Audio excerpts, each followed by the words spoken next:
அனைவருக்கும் வணக்கம். பாலிட்டிக்கான previous year questions தான் நம்ம பார்த்துட்ருக்கோம். பாலிட்டிக்கான ப்ரீவியஸ் இயர் கொஸ்டின். அதன்படி இன்றைக்கி நம்ம இந்திய அரசியலமைப்பு உருவாக்கம் மேக்கிங் ஆஃப் இந்தியன் கான்ஸ்டியூஷன் இந்த டாப்பிக்கான ப்ரீவியஸ் இயர் கொஸ்டின்ஸ் தான் நம்ம டிஸ்கஸ் பண்ண போகிறோம். 2019 2025 வரை நடந்த இந்த டாப்பிக்கிலிருந்து கேட்கப்பட்ட கேள்விகள், இந்த டாப்பிக்கிலிருந்து 2019 25 வரை கேட்கப்பட்ட கேள்விகள் அனைத்தையுமே இந்த ஒரே வீடியோவில் நம்ம பார்க்க போகிறோம். ஓகேங்களா? அதே போல் இந்த பிடிஎஃப்பை எப்படி பெறணும்னு கீழே டிஸ்கிரிப்ஷனில் சொல்லியிருக்கேன்.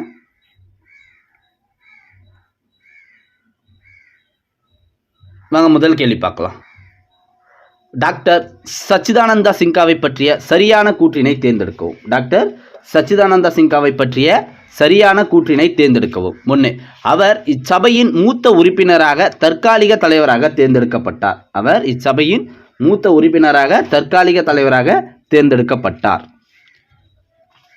2 பாருங்க, அவர் இச்சபையின் துணைத் தலைவராக தேர்ந்தெடுக்கப்பட்டார்.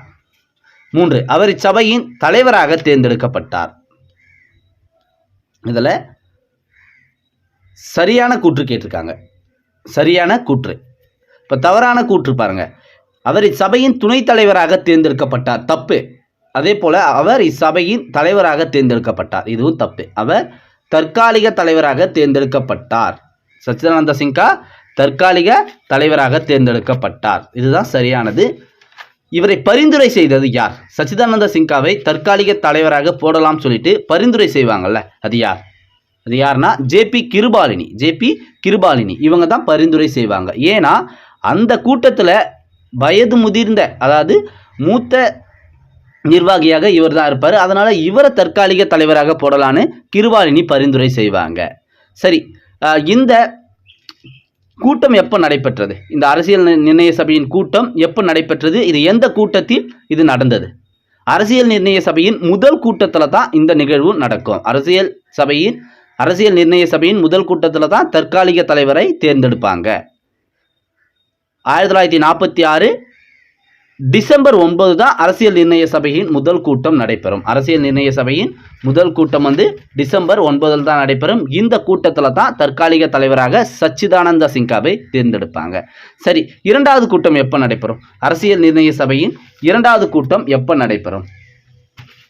அரசியல் நிர்ணய சபையின் இரண்டாவது கூட்டம் 1946 டிசம்பர் 11 நடைபெறும். டிசம்பர் 11 இரண்டாவது கூட்டம் நடைபெறும். இரண்டாவது கூட்டத்தில் நடந்த முக்கியமான நிகழ்வு என்ன? இரண்டாவது கூட்டத்தில் நடந்த முக்கியமான நிகழ்வு நிரந்தர தலைவரை தேர்ந்தெடுப்பாங்க. யார் நிரந்தர தலைவராக தேர்ந்தெடுக்கப்படுவார்? டாக்டர் ராஜேந்திர பிரசாத் தான் நிரந்தர தலைவராக தேர்ந்தெடுக்கப்படுவார். துணைத் தலைவர் 2 பேரை தேர்ந்தெடுப்பாங்க. அதே இரண்டாவது கூட்டத்தில் தான் எஸ்ஜி முகர்ஜி, விடி கிருஷ்ணமாச்சாரி இவங்க 2 பேரையும் துணைத் தலைவர்களாக தேர்ந்தெடுப்பாங்க. ஓகேங்களா? இது இரண்டாவது கூட்டத்தில் நடக்கும். சரி, மூன்றாவது கூட்டம் எப்போ நடந்தது? அதில் நடந்த முக்கியமான விஷயம் என்னன்னு கமெண்ட்ல சொல்லுங்க நீங்க. ஓகேங்களா? உங்களுக்கான கேள்வி, மூன்றாவது கூட்டம் எப்போ நடந்தது, அதில் நடந்த முக்கியமான விஷயம். இங்க பாருங்க, இதற்கான ஆன்சர் சபையின் மூத்த உறுப்பினராக தற்காலிக தலைவராக தேர்ந்தெடுக்கப்பட்டார். 1 மட்டும் தான் சரி. ஓகேங்களா? ஆப்ஷன் ஏ 1 மட்டும் தான் சரி. நம்ம ஒவ்வொரு கொஸ்டினுக்குமே எக்ஸ்ட்ரா பாயிண்ட் பார்க்கலாம், அதெல்லாம் நோட் பண்ணிக்கோங்க. அடுத்த கேள்வி, அரசமைப்பு நிர்ணய சபையின் பணிகளை பற்றிய பின்வரும் நிகழ்வுகளை காலவரிசைப்படுத்துக. அரசமைப்பு நிகழ்வின் பணிகளை பற்றிய பின்வரும் நிகழ்வுகளை காலவரிசைப்படுத்துக. 1. இந்திய காமன்வெல்த் அமைப்பின் உறுப்பினராக அங்கீகரிக்கப்பட்டது. 2. தேசிய கொடியை ஏற்றுக்கொண்டது. 3. தேசிய கீதத்தை ஏற்றுக்கொண்டது. 4. தற்காலிக இந்திய பாராளுமன்றமாக தொடர்ந்து இயங்கியது. இதை காலவரிசைப்படுத்தணும்னா நமக்கு இதனுடைய ஆண்டுகள் எல்லாமே தெரிஞ்சாகணும். ஓகேங்களா? இந்திய காமன்வெல்த் அமைப்பின் உறுப்பினராக அங்கீகரிக்கப்பட்ட ஆண்டு, இந்தியா காமன்வெல்த் அமைப்பின் உறுப்பினராக அங்கீகரிக்கப்பட்ட ஆண்டு 1949. ஓகேங்களா? நோட் பண்ணிக்கோங்க. தேசிய கொடியை ஏற்றுக்கொண்டது 1947 ஜூலை 22. 1947 ஜூலை 22. தேசிய கீதத்தை ஏற்றுக்கொண்ட ஆண்டு 1950 ஜூலை 24. தற்காலிக இந்திய பாராளுமன்றமாக தொடர்ந்து இயங்கியது. எப்போ வரை? 1952. 1952. இப்போ இதை காலவரிசைப்படுத்திடலாம்ல. 1947 தேசிய கொடியை ஏற்றுக்கொண்டது தான் முதல்ல வரும். ஓகேங்களா? அடுத்து 1949 காமன்வெல்த், இந்தியா காமன்வெல்த் அமைப்பின் உறுப்பினராக அங்கீகரிக்கப்பட்டது. அடுத்து 1950 தேசிய கீதம் ஏற்றுக்கொள்ளப்பட்ட ஆண்டு. தற்காலிக இந்திய பாராளுமன்றமாக தொடர்ந்து இயங்கியது அப்படின்னா 1952 வரை. ஓகேங்களா? ஆன்சர் 2134. 2134. இந்த ஆண்டுகளையும் நீங்கள் எழுதி வச்சுக்கோங்க. அடுத்து, யார் இந்திய அரசியலமைப்பின் சிற்பி என கருதப்படுகிறார்? யார் இந்திய அரசியலமைப்பின் சிற்பி என கருதப்படுகிறார்? Doctor B.R. அம்பேத்கர். இந்திய அரசியலமைப்பின் சிற்பி டாக்டர் B.R. அம்பேத்கர். அதே போல இந்திய அரசியலமைப்பின் தந்தையும் அம்பேத்கர் தான். இந்திய அரசியலமைப்பின் தந்தை என்றும் கூறுபவர் யார்? அம்பேத்கர் தான் சொல்லுவாங்க. அதே போல முதன்மை வடிவமைப்பாளர், அரசியலமைப்பின் முதன்மை வடிவமைப்பாளரும் அம்பேத்கர் தான். சுதந்திர இந்தியாவின் முதல் சட்ட அமைச்சரும் அம்பேத்கர் தான். சுதந்திர இந்தியாவின் முதல் சட்ட அமைச்சரும் அம்பேத்கர் தான். நம்ம இப்போ பயன்படுத்துகிறோம்ல யூனியன் என்ற வார்த்தை, யூனியன் அதாவது ஒன்றியம், மத்திய அரசு ஒன்றியம் பயன்படுத்தலை, இதை வழங்கியவரும் அம்பேத்கர் தான். அது அப்பயே அரசியலமைப்பு சட்ட புத்தகத்தில் சொல்லியிருப்பார். ஓகேங்களா? யூனியன் என்ற வார்த்தை வழங்கியதும் அம்பேத்கர் அவர்கள் தான். ஓகேங்களா? அடுத்த கேள்வி, 1945 சிம்லா மாநாட்டை கூட்டிய அரச பிரதிநிதி. சிம்லா மாநாட்டை கூட்டிய அரச பிரதிநிதி யார்? வேவல் பிரபு. யாரு? வேவல் பிரபு. சரி, இந்த மாநாடு வெற்றி அடைந்ததா தோல்வி அடைந்ததா? இந்த மாநாடு தோல்வியை சந்தித்தது. இதில் காங்கிரஸும், இந்திய தேசிய காங்கிரஸும் கலந்து கொள்ளும், முஸ்லீம் லீக் கட்சியும் கலந்து கொள்ளும். இந்த மாநாடு தோல்வி அடைந்தது. ரொம்ப முக்கியமான ஒரு தகவல், நோட் பண்ணிக்கோங்க. அடுத்த கேள்வி, அரசியலமைப்பின் கருத்தாக்கம் முதலில் தோன்றிய நாடு. அரசியலமைப்பின் கருத்தாக்கம் முதலில் தோன்றிய நாடு அமெரிக்காவில் தான் முதல்ல தோன்றும். உலகத்திலேயே முதலாக அரசியலமைப்பை கொண்டிருந்த நாடு அமெரிக்கா தான். அதை பின்பற்றி தான் பல நாடுகளும் தங்களுடைய அரசமைப்பை உருவாக்குறாங்க. ஓகேங்களா? சரி, இந்த அமெரிக்கா அரசியலமைப்பு எப்போ உருவாக்கப்பட்டது? 1787 உருவாக்குறாங்க.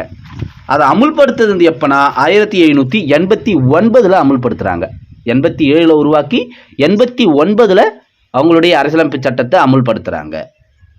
முதலில் அரசமைப்பு தோன்றிய நாடு அமெரிக்கா தான். ரொம்ப முக்கியம். ஓகேங்களா? அமெரிக்காவுடைய அரசியலமைப்பு சட்டத்தை பின்பற்றி நம்ம பல்வேறு சிறப்பம்சங்கள் எடுத்திருக்கோம். அதெல்லாமே நம்ம பார்ப்போம். அடுத்து, ஆகஸ்ட் கொடையை இந்திய தேசிய காங்கிரஸ் மற்றும் முஸ்லீம் லீக் ஏற்க மறுத்த நிலையில் என்னுடைய சகாக்களை கலந்தோசிக்காமலே ஆகஸ்ட் கொடையை நான் நிராகரிக்கிறேன் மேற்கூறிய கூற்றை கூறியவர் யார்? என்னுடைய சகாக்களை கலந்தோசிக்காமலே ஆகஸ்ட் கொடையை நான் நிராகரிக்கிறேன் மேற்கூறிய கூற்றை கூறியவர் யார்? மௌலானா அபுல் கலாம் ஆசாத். யாரு? மௌலானா அபுல் கலாம் ஆசாத். சரி, ஆகஸ்ட் நன்கொடை எந்த ஆண்டு கொடுக்கப்பட்டது? ஆகஸ்ட் நன்கொடை எந்த ஆண்டு கொடுக்கப்பட்டது? 1940. 1940 கொடுப்பாங்க. ஏன் ஆகஸ்ட் கொடையை நமக்கு கொடுப்பாங்க? பிரிட்டிஷ் நம்மளை 2ஆம் உலகப் போரில் நம்மளுடைய அனுமதி இல்லாமல் பயன்படுத்திப்பாங்க. நம்மளுடைய அனுமதி இல்லாமல் 2ஆம் உலகப் போரில் அவங்க நம்மளை யூஸ் பண்ணிப்பாங்க. அதனால் நம்மளுடைய தலைவர்கள் பதவிகளை ராஜினாமா செய்வாங்க. அவங்களுடைய அமைச்சர் பதவிகளை ராஜினாமா செய்வாங்க. சரி, இந்தியர்களை சமாளிக்கணும்ல, அதனால் இந்த ஆகஸ்ட் கொடையை அவங்க கொடுப்பாங்க. இந்த ஆகஸ்ட் கொடையை கொடுப்பாங்க. ஆனால் நம்மளுடைய தலைவர்கள் அதை நிராகரிப்பார்கள். ஆகஸ்ட் கொடையை நம்மளுடைய தலைவர்கள் நிராகரிப்பாங்க. சரி, இந்த ஆகஸ்ட் கொடையை வழங்கியவர் யார்? நம்மளுக்கு ஆகஸ்ட் கொடையை வழங்கிய போது வைஸ்ராயாக இருந்தவர் யார்? லார்ட் லின்லேத்கோ. லார்ட் லின்லேத்கோ இவர் தான் ஆகஸ்ட் கொடையை நமக்கு வழங்கியவர். இந்த பாயிண்ட்லாம் நோட் பண்ணுங்க. அடுத்த கேள்வி, டாக்டர் B.R. அம்பேத்கர் இந்திய அரசியலமைப்பு சபையின் அரசியலமைப்பு சட்ட வடிவமைப்பு குழுவின் தலைவராக இருந்தார். காரணம் கூற்று பாருங்க. Doctor B.R. அம்பேத்கர் இந்திய அரசியலமைப்பு சபையின் அரசியலமைப்பு சட்ட வடிவமைப்பு குழுவின் தலைவராக இருந்தார். காரணம், இந்தியா ஒரு குடியரசு நாடு என்று தொடங்குவதற்கான ஒரு புள்ளியாக பிரிட்டிஷ், அமெரிக்கன், சுவிஸ் அரசியலமைப்பு மாதிரியை கையாளுவதில் நேருவும் அம்பேத்கரும் ஒரு சிறந்த வழியாக கொண்டிருந்தார்கள். இதுவும் சரிதான். ஓகேங்களா, கூற்றும் சரி. முதல்ல படித்த அந்த கூற்றும் சரி. அவர்தான் சட்ட வடிவமைப்பு குழுவின் தலைவர். சரி. ஓகேங்களா, அதே போல காரணமும் சரி. கூற்றும் சரி, காரணம் சரி. ஆனால் கூற்றுக்கும் காரணத்துக்கும் சம்பந்தம் இருக்கானா? இல்லை. ஓகேங்களா, கூற்றுக்கும் காரணத்துக்கும் சம்பந்தம் இல்லை. சரியான விளக்கம் அல்ல. ஆர் ஏ மற்றும் ஆர் இரண்டும் சரி, ஆனால் ஆர் ஏவுக்கான சரியான விளக்கம் அல்ல. ஓகேங்களா, சரி. இந்த சட்ட வடிவமைப்பு குழு, இதற்கு தலைவராக அம்பேத்கர் இருந்தார்ல, இது எப்போ ஏற்படுத்தப்பட்டது? இந்த சட்ட வடிவமைப்பு குழு, அதாவது வரைவு குழுன்னு சொல்லுவாங்க. என்னது? வரைவு குழு, டிராஃப்டிங் கமிட்டி, இங்கிலீஷில் டிராஃப்டிங் கமிட்டி. இது எப்போ ஏற்படுத்தப்பட்டது? 1947 ஆகஸ்ட் 29 தான் இந்த வரைவு குழுவை ஏற்படுத்துவாங்க. அதனுடைய தலைவராக அம்பேத்கர் செயல்படுவார். அந்த குழுவில் எத்தனை உறுப்பினர்கள் இருப்பாங்கன்னா 7 உறுப்பினர்கள் அந்த குழுவில் இருப்பார்கள். ரொம்ப முக்கியம். ஓகேங்களா, டிராஃப்டிங் கமிட்டி எப்போ ஏற்படுத்தப்பட்டதுன்னா 1947 ஆகஸ்ட் 29. அதில் 7 உறுப்பினர்கள் இருப்பாங்க. அதனுடைய தலைவராக அம்பேத்கர் செயல்படுவார். சரி, அடுத்த கேள்வி பார்க்கலாம். பொருத்தமான விடையை தேர்ந்தெடுக்கவும். 1976 1976ன்னு சொன்னோடனே நமக்கு என்ன முதல்ல ஞாபகம் வரணும்னா 42வது அரசியலமைப்பு சட்ட திருத்தம். 42வது அரசியலமைப்பு சட்ட திருத்தம். இந்த திருத்தம் ரொம்ப முக்கியம். அரசியலமைப்பு சட்ட திருத்தத்தில் குறு அரசியலமைப்புனே இதை சொல்லுவாங்க. அப்போதைய இந்திரா காந்தி அவர்கள் தான் இந்த திருத்தத்தை மேற்கொண்டிருப்பாங்க. அப்போதைய பிரதமராக இருந்தவர் இந்திரா காந்தி, அவங்க தான் இந்த அரசியலமைப்பு சட்டத்தை மேற்கொண்டிருப்பாங்க. 1976 42வது அரசியலமைப்பு சட்ட திருத்தம், குறு அரசியலமைப்புனே சொல்லுவாங்க. இதில் மிக முக்கியமான பல்வேறு திருத்தங்கள் நடைபெற்றது. முகவுரையிலையும் இதை திருத்தியிருப்பாங்க. இந்த சட்டத்தின் மூலம் தான் முகவுரை திருத்தப்பட்டிருக்கும். 3 வார்த்தைகள் சேர்க்கப்பட்டிருக்கும் முகவுரையில். ஓகேங்களா, ரொம்ப முக்கியம். அந்த 3 வார்த்தைங்க என்னன்னு கமெண்ட்ல சொல்லுங்க. 1976 42வது அரசியலமைப்பு சட்ட திருத்தம். 2007 மூத்த குடிமக்கள் சட்டம். 2007 மூத்த குடிமக்கள் சட்டம். 1950 என்பது நம்மளுடைய அரசியலமைப்பு நடைமுறைக்கு வந்த நாள். குடியரசு நாள் சொல்றோம்ல, நம்மளுடைய அரசியலமைப்பு நடைமுறைக்கு வந்த நாள் தான் 1950 ஜனவரி 26. ஓகேங்களா, ரொம்ப முக்கியம். நம்மளுடைய அரசியலமைப்பு சட்டம் நடைமுறைக்கு வந்தபொழுது எத்தனை சட்டங்கள், எத்தனை பிரிவுகள், எத்தனை பகுதிகள், எத்தனை அட்டவணைகள் இருந்தது? நம்மளுடைய அரசியலமைப்பு சட்டம் நடைமுறைக்கு வந்தது முகவுரை, 8 அட்டவணைகள், 22 பகுதிகள், 395 சட்ட விதிகள் என வெளிவந்தது. ஓகேங்களா, 1948 என்ன? 1948 ஐநா சபை மனித உரிமைகள் பிரகடனம். ஐநா சபை மனித உரிமைகள் பிரகடனம். இதுக்கான ஆன்சர் பாருங்க, 3421. 3421. அடுத்த கேள்வி, கூற்று. அரசியல் சாசன நிர்ணய சபையை மாநில சட்டமன்றத்தின் உறுப்பினர்கள் மறைமுகமாக தேர்ந்தெடுக்கிறார்கள். அரசியல் நிர்ணய சபை உறுப்பினர்களை மாநில சட்டமன்றத்தின் உறுப்பினர்கள் மறைமுகமாக தேர்ந்தெடுக்கிறார்கள். சரியானா? சரி. எஸ், மறைமுக தேர்தல் மூலம் தான் தேர்ந்தெடுப்பாங்க. சரி, காரணம் பாருங்க. மாநில சட்டமன்றத்தின் ஒவ்வொரு சமுதாயமும் தன் உறுப்பினர்களை ஒற்றை மாற்றத்தக்க விகிதாச்சார வாக்கு முறையில் தேர்வு செய்கிறார்கள். எஸ், இதுவும் சரிதான். மறைமுக தேர்தல் மூலம் தேர்வு செய்வாங்க. ஒற்றை மாற்றத்தக்க விகிதாச்சார பிரதிநிதித்துவத்தின் மூலம் தான் அந்த உறுப்பினர்களை தேர்ந்தெடுப்பாங்க. ரெண்டுமே சரி. ஆனால் சரியான விளக்கமா? ஒன்றுக்கு ஒன்று சரியான விளக்கமானா பொருத்தம் இல்லை. ரெண்டுமே பொருத்தம் இல்லை. அப்போ ஆர் ஏ மற்றும் ஆர் சரி, ஆனால் ஆரின் சரியான காரணி அல்ல. ரெண்டுமே பொருந்தலை. ஓகேங்களா, ஆனால் ரெண்டுமே சரிதான். சரி, இந்த அரசியல் நிர்ணய சபை இதில் உறுப்பினரை தேர்ந்தெடுத்தாங்கல்ல, எத்தனை உறுப்பினர்களை அவங்க தேர்ந்தெடுத்தாங்க? எத்தனை உறுப்பினர்? 389 உறுப்பினரை தேர்ந்தெடுப்பாங்க. 389 உறுப்பினர்களை தேர்ந்தெடுப்பாங்க. 10 லட்சம் மக்களுக்கு ஒரு பிரதிநிதி என உறுப்பினர்களை தேர்ந்தெடுப்பாங்க. 389 உறுப்பினர்களை தேர்ந்தெடுப்பாங்க. அதில் மாகாண பிரதிநிதிகள் சார்பில் 292 உறுப்பினர்கள் தேர்ந்தெடுப்பாங்க. சுதேச உறுப்பினர்கள் 93 பேர் தேர்ந்தெடுக்கப்படுவார்கள். பலுசிஸ்தான் சார்பில் ஒருவர் தேர்ந்தெடுக்கப்படுவார். மாகாண முதன்மை ஆணையர்கள் சார்பில் 3 பேர் தேர்ந்தெடுக்கப்படுவாங்க. ஓகேங்களா? மொத்தம் 389 உறுப்பினர்கள் மறைமுக தேர்தல் மூலம் தேர்ந்தெடுக்கப்படுவாங்க. ரொம்ப முக்கியம், நோட் பண்ணிக்கோங்க. அடுத்த கேள்வி, 1946ஆம் ஆண்டு பிரிட்டிஷ் அமைச்சரவை குழுவிற்கு டேஷ் என்பவர் தலைமையேற்றார். பிரிட்டிஷ் அமைச்சரவை தூதுக்குழு தான் சொல்றாங்க. அந்த பிரிட்டிஷ் அமைச்சரவை குழுவுக்கு யார் தேர்ந்தெடுக்கப்பட்டார், தலைமையேற்றார்? மொத்தம் 3 பேர் வருவாங்க. ஓகேங்களா? பிரிட்டிஷ் நாடாளுமன்றத்திலிருந்து தேர்ந்தெடுக்கப்பட்டு நம்மளுக்கான அரசியல் நிர்ணய சபையை கொடுக்க 3 பேரை அனுப்புவாங்க. அந்த 3 பேர்ல யார் தலைவர்னு சொல்றாங்க, கேட்குறாங்க. அந்த 3 பேர் யார்? Pethick Lawrence, Stafford grips, AV Alexander. இவங்க 3 பேர் தான் வருவாங்க. Stafford grips, AV Alexander, Pethick Lawrence. இதில் தலைவராக இருந்தவர் யாருன்னா பெத்திக் லாரன்ஸ் தான் அந்த தலைவர். இவங்க 3 பேரும் வந்து தான் நமக்கான அரசியல் நிர்ணய சபை அரசியலமைப்பு சட்டத்தை எழுதுவதற்கான அங்கீகாரத்தை கொடுப்பாங்க. கேபினெட் அமைச்சரவை குழுன்னு சொல்லுவாங்க. அமைச்சரவை தூதுக்குழு, பிரிட்டிஷ் அமைச்சரவை குழு, இதெல்லாம் ஒன்றா சொல்லலாம். 1946 தான் வருவாங்க. 1946 தான் நமக்கு அந்த அனுமதியை கொடுப்பாங்க. ரொம்ப முக்கியமான ஒரு பாயிண்ட் இது. அடுத்த கேள்வி, பகுத்தறிவுடன் விவாதிக்கப்பட்ட ஒரு ஒழுங்குமுறை ஆவணமே இந்திய அரசியலமைப்பு சட்டமாகும். பகுத்தறிவுடன் விவாதிக்கப்பட்ட ஒரு ஒழுங்குமுறை ஆவணமே இந்திய அரசியலமைப்பு சட்டமாகும். எஸ், சரி. பல்வேறு கருத்துடைய குழுக்கள் கூடி கலந்து விவாதித்து தங்களுக்குள் ஒரு ஒப்பந்தத்தை எட்டிய இடமே இந்திய அரசியலமைப்பு சபையாகும். இதுவும் சரிதான்.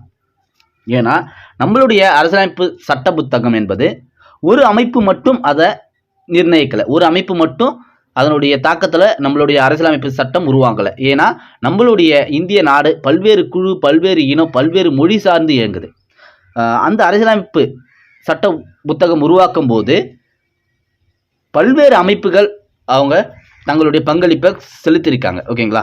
இப்போது முஸ்லீம் சார்பில் பர்சன் இருந்திருக்காங்க, இந்துக்கள் சார்பில் அந்த குழுவில் இருந்திருக்காங்க, சீக்கியர்கள், கிறிஸ்டின்ஸ், அதே போல் தாழ்த்தப்பட்டவர்கள், பிற்படுத்தப்பட்டவர்கள், பழங்குடியினர், அவங்களுடைய பிரதிநிதிகள் எல்லாமே அந்த அமைப்பில் இருந்திருக்காங்க. அவங்க மூலம்தான் இந்த அரசியலமைப்பு சட்டம் உருவாக்கப்பட்டிருக்கு.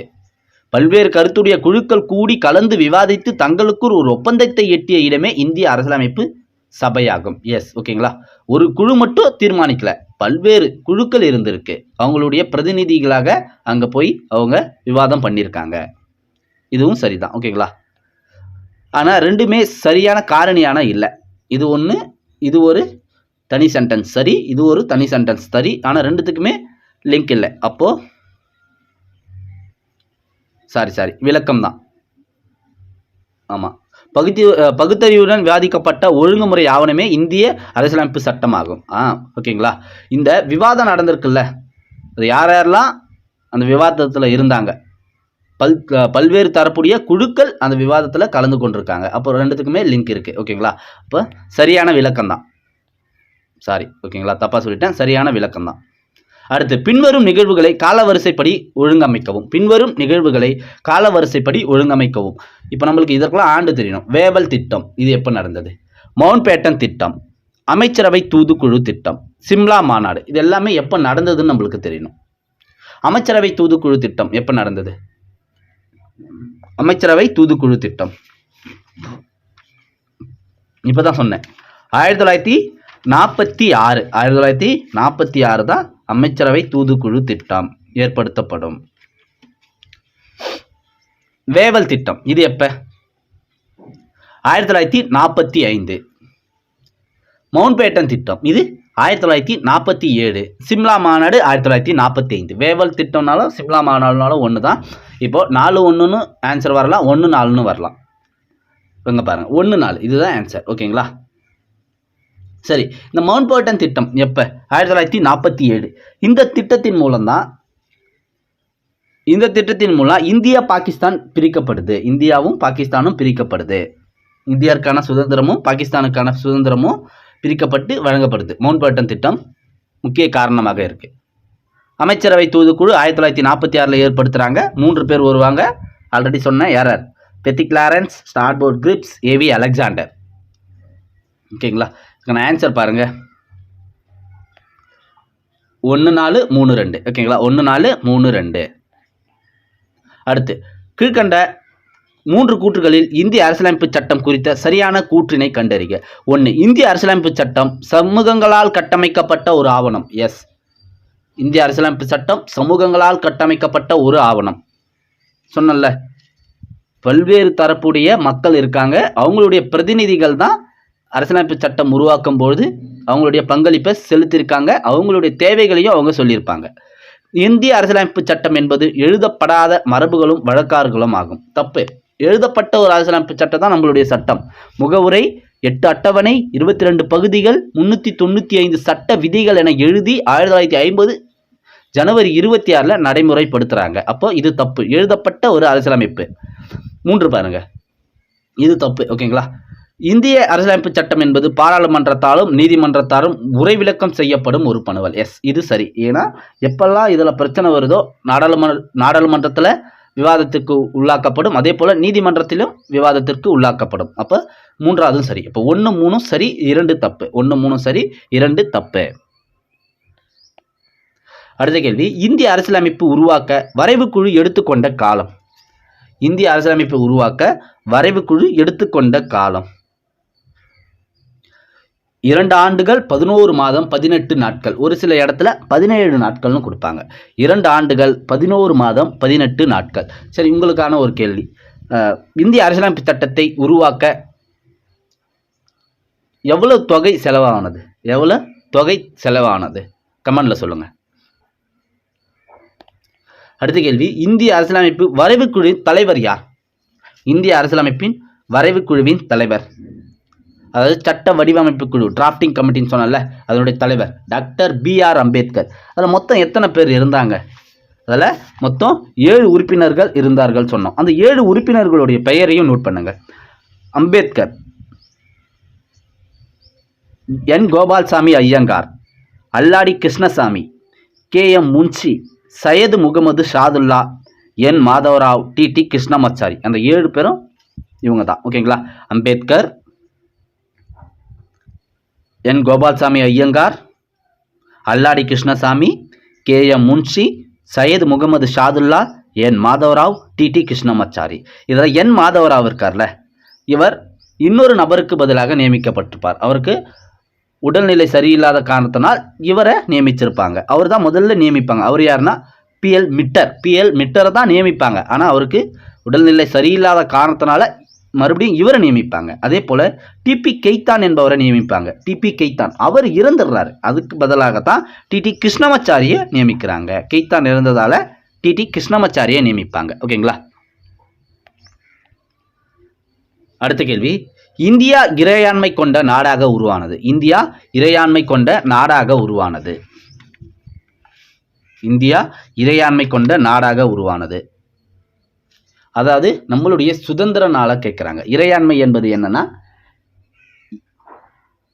பிற நாடுகள் நம்மளுடைய நாடு மீது எந்த அதிகாரத்தையும் செலுத்தக்கூடாது. நம்ம ஒரு அதிகாரமிக்க சுயேட்சையாக முடிவெடுக்கக்கூடிய நாடாக இருப்பது தான் இறையாண்மை. ஓகேங்களா. நம்ம சுயேட்சையான முடிவு நம்ம அதிகாரத்திலிருந்து எடுக்கணும், அதுதான் இறையாண்மை. 1947 ஆகஸ்ட் 15 தான் நம்மளுடைய சுதந்திர நாடு. பிரிட்டிஷ் நமக்கான இறையாண்மையை கொடுத்தது. ஓகேங்களா. அது வரைக்குமே நம்ம அவங்களுடைய ஆதிக்கத்தில் தான் இருக்கும். 1947 ஆகஸ்ட் 15. இதில் இன்னொரு ஆண்டை நீங்கள் கிளியராக தெரிஞ்சுக்கணும். இந்திய விடுதலை சட்டம், இந்த சட்டத்தின் மூலம்தான் நம்மளுக்கான விடுதலை கொடுக்கப்படுகிறது. பிரிட்டிஷ் நாடாளுமன்றத்தில் 1947 ஜூலை 18 1947 ஜூலை 18 இந்திய விடுதலை சட்டம் பிரிட்டிஷ் நாடாளுமன்றத்தில் தாக்கல் செய்யப்படுகிறது. அதன் மூலம் தான் நமக்கான விடுதலை 1947 ஆகஸ்ட் 15 கொடுக்குறாங்க. பாகிஸ்தானுக்கான விடுதலையை ஆகஸ்ட் 14 1947 ஆகஸ்ட் 14 கொடுக்குறாங்க. பாகிஸ்தான் விடுதலை ஆகஸ்ட் 14, இந்தியாவிற்கான விடுதலை ஆகஸ்ட் 15. எந்த சட்டத்தின் மூலம் கொடுக்கப்பட்டதுன்னா இந்திய விடுதலை சட்டம் 1947 ஜூலை 18 பிரிட்டிஷ் நாடாளுமன்றத்தில் தாக்கல் செய்வதன் மூலம்தான் நமக்கு சுதந்திரம் கொடுக்கப்படுகிறது. ஓகேங்களா. அந்த சட்டமும் ரொம்ப முக்கியம். அடுத்த கேள்வி, இந்திய மக்களுக்கு அதிகாரத்தை ஒப்படைக்க போகிறோம் என்ற தகவலை பொதுமக்கள் சபையில் அறிவித்தவர் யார்? பொதுமக்கள் சபையில் அறிவித்தவர் யார்? பிரதமர் அட்லி. யார்? பிரதமர் அட்லி.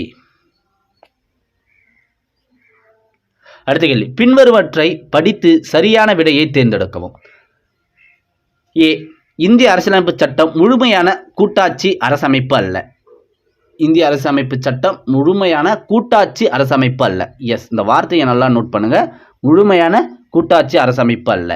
ஆமாம், ஏன்னா நம்மளுடைய அரசியலமைப்பு சட்டமானது அதிக அதிகாரத்தை யாருக்கு கொடுக்குதுன்னா மத்திய அரசுக்கு தான் கொடுக்குது. இப்போ மாநிலத்திற்கும் மத்திய அரசுக்கும் சமமான அதிகாரத்தை கொடுக்குதா அரசியலமைப்பு சட்டம்? சமமான அதிகாரத்தை கொடுக்குதானா? இல்லை, மத்தியில தான் அதிக அதிகாரத்தை கொடுக்குது. அவங்களுக்கு தான் அரசியலமைப்பு சட்டம் அதிக அதிகாரத்தை கொடுக்குது. உண்மைதானே? ஏன்னா அவசர நிலை ஒரு மாநிலத்தை கலைக்க முடியும்னா அது மத்திய அரசால முடியும். அதே போல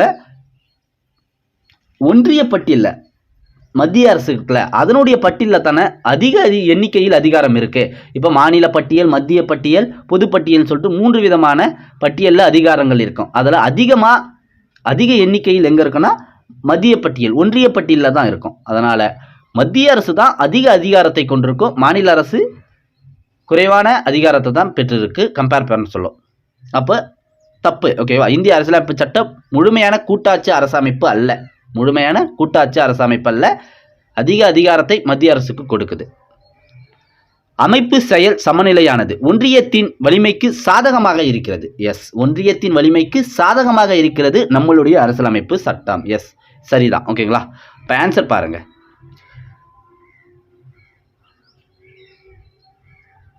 அரசமைப்பு அல்ல. எஸ், கூட்டாட்சி அரசமைப்பு அல்ல. அப்போ ஏவும் சரி, ஆறும் சரிதான். ஏவும் சரி, ஆறும் சரிதான். அதே போல சரியான விளக்கமும் கூட. ஏன்னா ஒன்றிய அரசு தான் அதிகமான அதிகாரத்தை பெற்றிருக்குன்னு அதில் கொடுத்துருக்காங்க. அடுத்து பாருங்க, அமைச்சரவை தூதுக்குழு திட்டம் அன்றைய கால சூழலில் கொண்டு வரப்பட்ட உன்னதமான திட்டம் என்று வர்ணித்தவர். அமைச்சரவை தூதுக்குழு திட்டத்தை அன்றைய கால சூழலில் கொண்டு வரப்பட்ட உன்னதமான திட்டம் என்று வர்ணித்தவர் காந்தி, மகாத்மா காந்தி அவர்கள். சரி, காந்தி இன்னொரு திட்டத்தை விமர்சனம் செய்திருப்பார். என்னது? கிரிப்ஸ் தூதுக்குழுவினுடைய அறிக்கையை விமர்சனம் செய்திருப்பார். கிரிப்ஸ் தூதுக்குழுவினுடைய அறிக்கையை திவாலாகக்கூடிய வங்கியின் பின் தேதியிட்ட காசோலை என்று கிரிப்ஸ் தூதுக்குழுவோட அறிக்கையை விமர்சனம் செய்திருப்பார். ரொம்ப முக்கியமான பாயிண்ட் அது. அதே போல நேருவும் விமர்சனம் செய்திருப்பார். என்னன்னு, கிரிப்ஸ் தூதுக்குழு அறிக்கையை படித்த பிறகு கடுமையான மன உளைச்சலுக்கு ஆளானேன் என்று விமர்சனம் செய்திருப்பார். ஓகேங்களா? ரெண்டுமே ரொம்ப முக்கியம். அடுத்த கேள்வி, 1946 அமைச்சரவை தூதுக்குழுவின் உறுப்பினர்களாக இந்தியா வந்தவர்கள். பாருங்க, ரிப்பீட் ஆகிட்டே இருக்கு இந்த கேள்வி. அமைச்சரவை தூதுக்குழுவின் உறுப்பினர்களாக இந்தியா வந்தவர்கள். பெட்டிக் லாரன்ஸ், இவர் தான் தலைவர். ஸ்டாட்போர்ட் கிரிப்ஸ், ஏவி அலெக்சாண்டர், இவங்க 3 பேர் தான் இந்தியா வருவார்கள். வந்து நமக்கான அரசியலமைப்பு சட்டத்தை எழுதுவதற்கான அங்கீகாரம் இவங்க மூலம்தான் கொடுப்பாங்க. அதன் பிறகு அரசியல் நிர்ணய சபை அமைக்கப்படும். அரசியல் நிர்ணய சபை அமைக்கப்பட்டு உறுப்பினர்கள் 389 உறுப்பினர்கள் தேர்ந்தெடுக்கப்படுவார்கள். தேர்ந்தெடுக்கப்பட்டு அதற்கான கூட்டங்கள் நடைபெறும். அரசியல் நிர்ணய சபையின் கூட்டங்கள், முதல் கூட்டம், 2வது கூட்டம், 3வது கூட்டம் என்ற 3 கூட்டங்கள் நடைபெறும். அதன் பிறகு ஒவ்வொரு படிநிலையாக சென்று நம்மளுடைய அரசியலமைப்பு சட்டத்தை நாம எழுதி முடிப்போம். அதற்கு அடித்தளமிட்டவர்கள் இவங்க 3 பேர் தான்.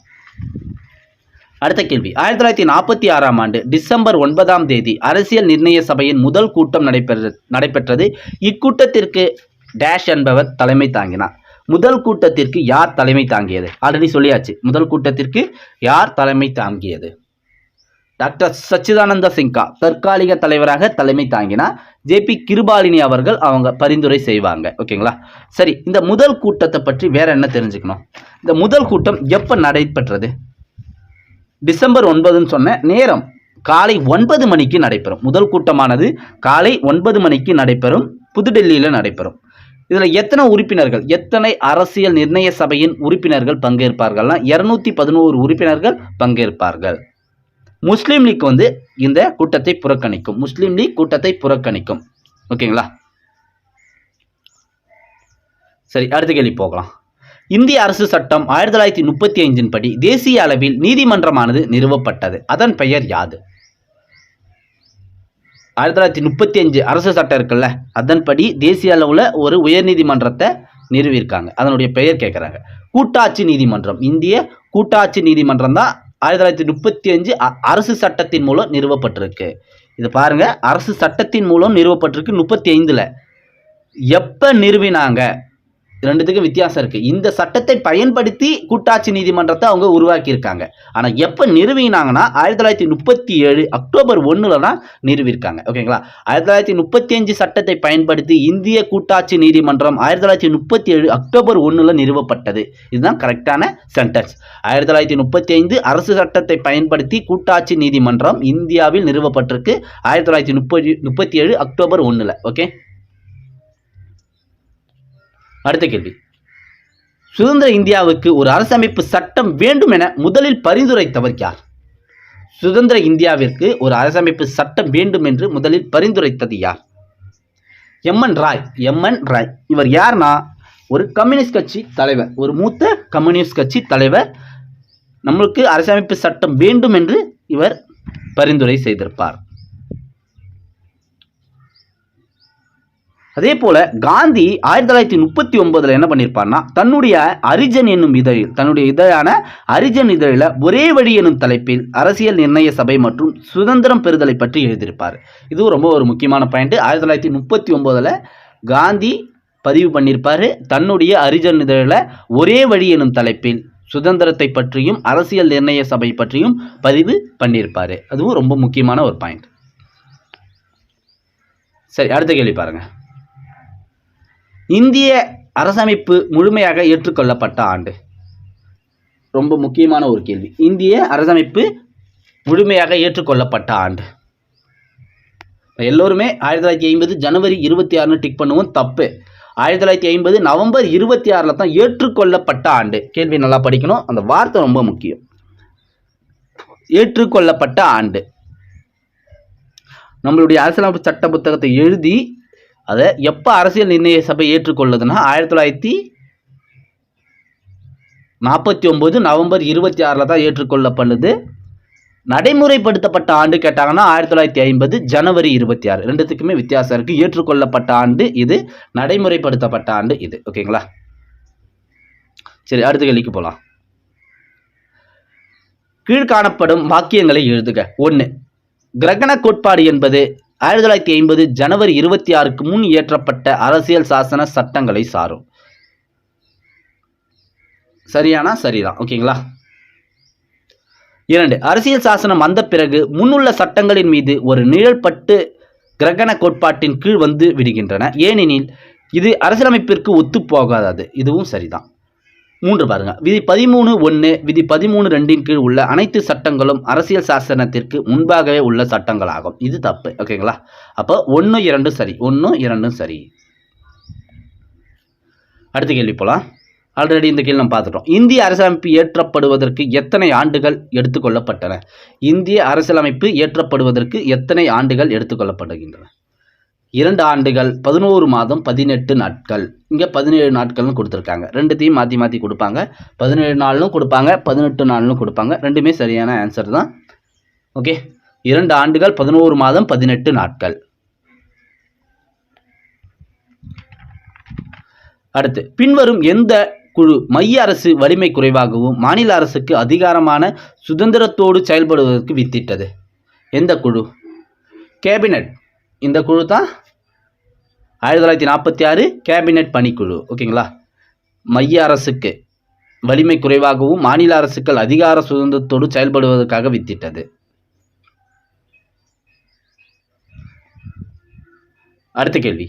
இந்திய அரசியல் நிர்ணய சபை முதல் கூட்டத்தின் தற்காலிக தலைவராக தேர்வு செய்யப்பட்டவர்.